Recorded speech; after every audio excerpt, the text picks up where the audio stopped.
Okay बेटा, last में हम लोगों ने delta T F delta T B के रिगार्डिंग हम लोगों ने एग्जांपल्स देखे थे।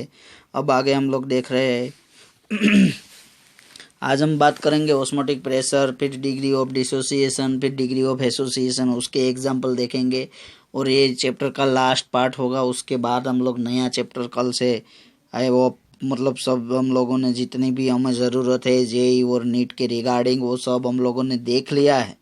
फिर भी अगर कोई डाउट है तो आप लोग कांटेक्ट कर सकते हैं, या तो फिर वीडियो जब हम लोग अपलोड करते हैं तो उसमें कमेंट बॉक्स में कमेंट भी करिए आप लोग, या तो फिर जब क्लासरूम स्टार्ट हो तब भी कोई डाउट है तो आप लोग ये चैप्टर के रिगार्डिंग में मुझे पूछ सकते हैं बेटा, और 100% उसके सॉल्यूशन आप लोगों को मिलेंगे। चलो पहले आज हम बात करेंगे, जैसे हर रोज़ हम बात करते हैं उसके हिसाब से आज हम देखेंगे पहले फार्मूला, कौन कौन सी फार्मूला है उसके रिगार्डिंग हम लोग फिर एग्जाम्पल देखेंगे। चलो फर्स्ट फार्मूला है pi V is equal to NRT, जो ऑस्मोटिक प्रेशर के रिगार्डिंग हम लोगों ने देखी हुई थी। So pi is equal to क्या होगा, NRT upon V. So pi is equal to क्या मिलेगा यहाँ पे, सीआरटी। चलो यहाँ पे एन इज इक्वल टू क्या होगा, वेट अपॉन मोलिकुलर मास। तो हम लोग क्या लिख सकते हैं, pi is equal to W R T upon M B, yes और नो। ओके, तो यहाँ पे पाई की वैल्यूएशन ये सब फॉर्मूला यूज करके हम लोग फाइंड कर सकते। चलो यहाँ पे हम लोगों को सपोज सी फाइंड करने को बोला तो सी इज इक्वल टू क्या मिलेगा बेटा, सी इज इक्वल टू क्या हो जाएगा, पाई अपॉन क्या मिलेगा, आर टी। समझ में आ रहा है, तो ऐसे हम लोग फाइंड कर सकते हैं। ओके, नेक्स्ट देखो डिग्री ऑफ डिसोसिएशन के हिसाब से अल्फा फाइंड करना है तो अल्फा के फॉर्मूला क्या होगी, I-1 अपॉन n-1। बट ये किसके लिए है, डिग्री ऑफ डिसोसिएशन के लिए। बट अगर डिग्री ऑफ एसोसिएशन के लिए हम लोगों को फॉर्मूला पूछा तो एसोसिएशन के लिए फॉर्मूला क्या होगी बेटा, alpha is equal to n into 1 - I upon 1 plus n। Next देखो उसके बाद फोर्थ, अगर van't Hoff factor I find करना है तो I is equal to molar mass calculated upon molar mass observed किया हुआ, और जो कैलकुलेटेड है उसके हिसाब से हम लोग फाइंड कर सकते हैं। सॉरी, यहाँ पे ऐसा होगा मोलर मास ऑब्जर्वेशन वाला, फिर क्या आएगा यहाँ पे कैलकुलेटेड मोलर मास। ओके, ये ऊपर नीचे कर देना है, यहाँ पे ऑब्जर्वेशन है और नीचे पे क्या लिखा हुआ, कैलकुलेटेड। चलो यहाँ पे क्या होगा, I is equal to colligative properties practically या और कोलिगेटिव प्रॉपर्टीज कैलकुलेटेड, तो उसके हिसाब से भी I फाइंड कर सकते हैं। और I की जितनी भी फॉर्मूला आती है वो सब हम लोगों ने थियरी के पार्ट में देखी हुई है, सब ये फॉर्मूला सिर्फ याद करवा रहा हो। ओके, आई होप समझ में आया होगा बेटा। नेक्स्ट तो उसके बाद हम लोग एग्जाम्पल स्टार्ट करते हैं। नेक्स्ट एग्जाम्पल देखो, at 300 kelvin temperature solution of sucrose at osmotic pressure is 2.46 atm, then find concentration of solution। it's very easy, pi is equal to CRT formula use करनी है, बिकॉज ऑफ देखो 300 kelvin temperature दिया है first, तो फिर क्या दिया है, ऑस्मोटिक प्रेशर दिया है 2.46 atm, और फाइंड क्या करना है, कंसंट्रेशन फाइंड करनी है। So pi is equal to CRT, so C is equal to क्या होगा, पाई अपॉन RT।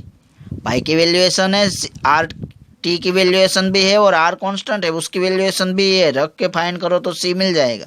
देखो सी इज इक्वल टू पाई, पाई कितना दिया हुआ है बेटा 2.46 अपॉन आर, आर कितना है 300, एंड टी टेम्परेचर कितना है, सॉरी टेम्परेचर दिया हुआ है 300 एंड आर कितना होगा 0.0821, या तो 82 भी लिख सकते हैं। Okay, no problem. हाँ चलो, तो फिर आंसर आप लोग फाइंड करोगे, कैलकुलेट करोगे तो सी कितना मिलेगा 0.099, अप्रोक्स क्या लिख सकते हैं 0.1 molar.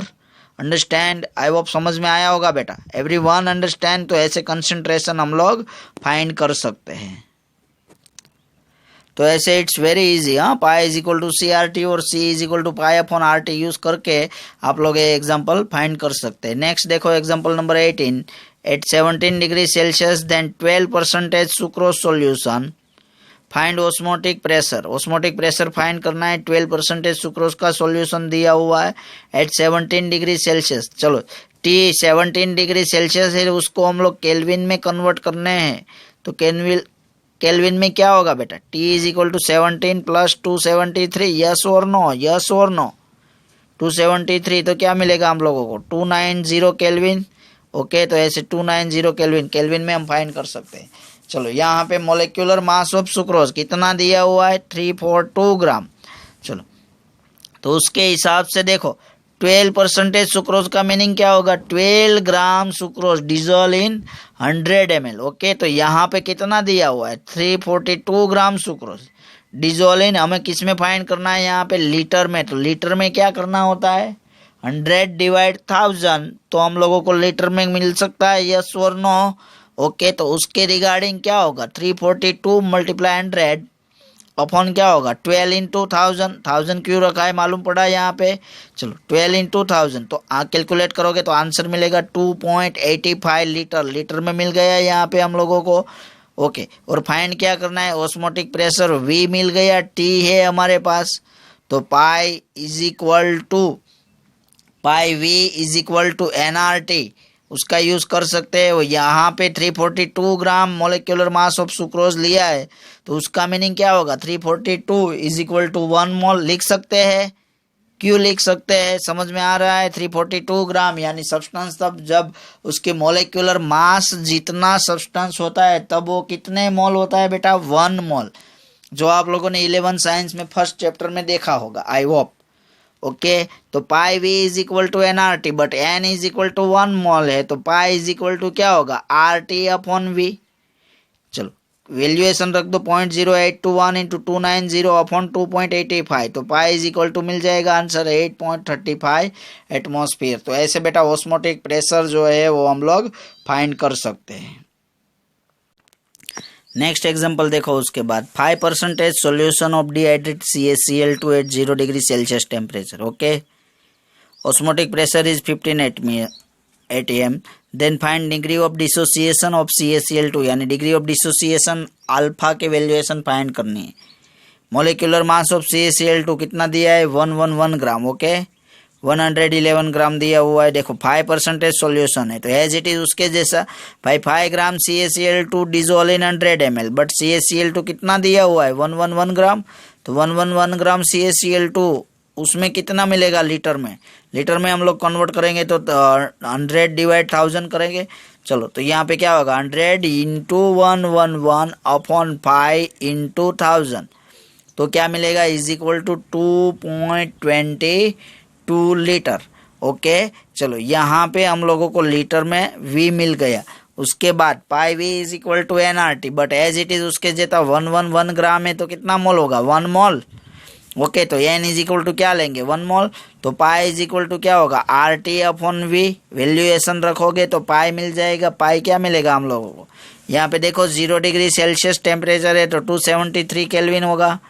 So pi is equal to 0.082 into 273 upon 2.22, तो पाई हम लोगों को मिल जाएगा 10.08 एटमॉस्फेयर। ओके, चलो उसके बाद हम लोगों को क्या फाइंड करना है? Degree of dissociation. Osmotic pressure देखो, दो टाइप के ऑस्मोटिक प्रेशर हम लोगों ने फाइंड किया। क्यों? एक हमारे पास क्या होता है? प्रैक्टिकली होता है, जो दिया हुआ होता है इलस्ट्रेशन में, और एक फाइंड करना होता है कैलकुलेटेड करके।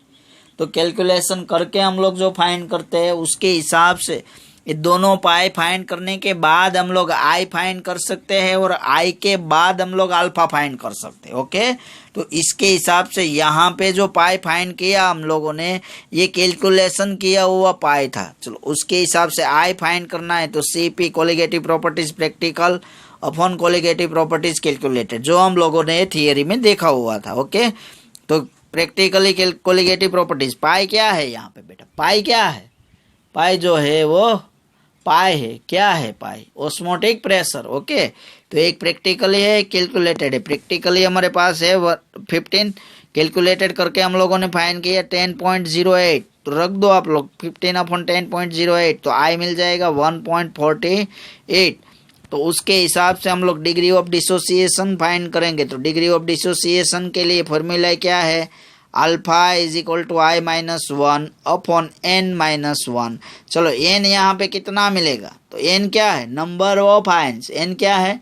Number of ions. So CaCl2 gives two Ca+2 plus 2Cl-, तो उसके हिसाब से Ca+2 के 1 आयंस और Cl- के 2 आयन, तो N इज इक्वल टू क्या मिलेगा बेटा? 3 आयंस। I की वैल्यूएशन है 1.48 - 1 और 3 - 1, कैलकुलेटेड करोगे तो अल्फा आप लोगों को मिल जाएगा। आई होप समझ में आया होगा, और बेटा आगे भी देखो समझते हैं। ओके, अल्फा की वैल्यूएशन क्या मिलती है।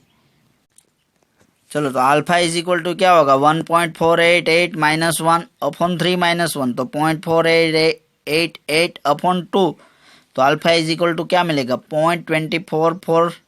ओके अल्फा अगर हम लोगों को परसेंटेज में फाइंड करना है तो डिवाइड क्या करोगे 100 तो 24.4% मिल जाएगा अल्फा। तो ऐसे अल्फा जो है वो अल्फा डिग्री ऑफ डिसोसिएशन हम लोगों ने फाइंड किया है।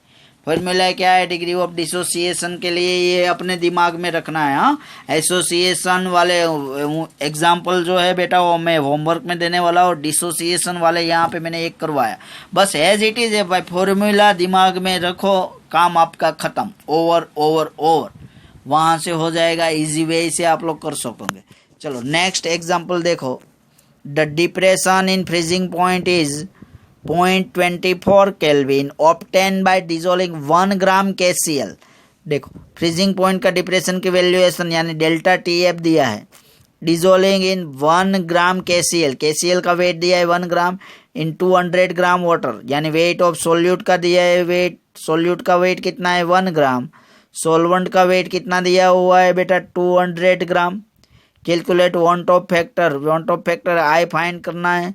The molar depression constant is 1.86 kelvin kilogram mole inverse. It's very easy example. हाँ चलो तो डेल्टा TF के हिसाब से हम लोग यहाँ पे हम लोगों को आई फाइंड करना है, one Hoff factor i find करना है। चलो डेल्टा TF दिया है 0.24 केल्विन, वेट ऑफ सोल्यूट दिया है 1 ग्राम, सोलवेंट दिया है 200 ग्राम, KF दिया है 1.86 MKCl, molecular mass of KCl वो हम लोगों को फाइंड करना है।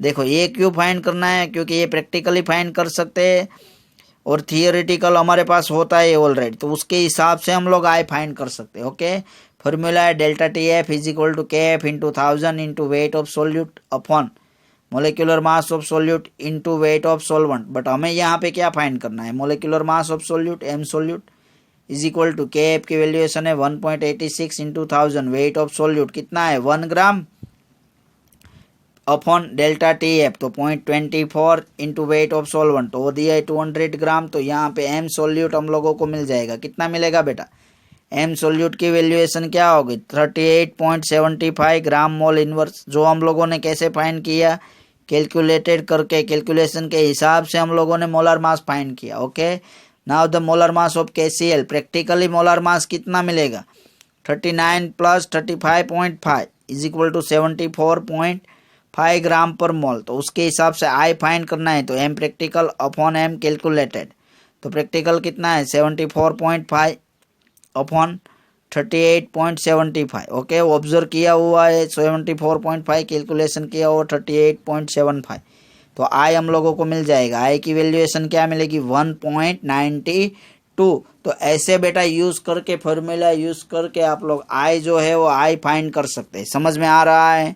फिर से देखो कुछ नहीं करना है भाई, वैल्यूएशन दिया है उसके हिसाब से मोलिकुलर मास हम लोगों को फाइंड करना है, और वो जो मोलिकुलर मास हम लोगों ने फाइंड किया वो क्या है कैलकुलेशन वाला मोलिकुलर मास फाइंड किया, फिर ऑब्जर्व किए हुआ प्रैक्टिकली मास जो है वो हम लोगों ने फाइंड कर लिया, और उसके बाद आई फाइंड करना है। तो इट्स वेरी इजी, आई की फॉर्मूला क्या है i is equal to M practical upon M calculated, तो उसके हिसाब से आई हम लोगों को मिल जाएगा। आई होप समझ में आया होगा बेटा, और ऐसे ही प्रैक्टिस करते रहो। जो इंटेक्स क्वेश्चन है एक्सरसाइज के है अच्छी तरह से बुक बनाओ, बुक में भी लिखो।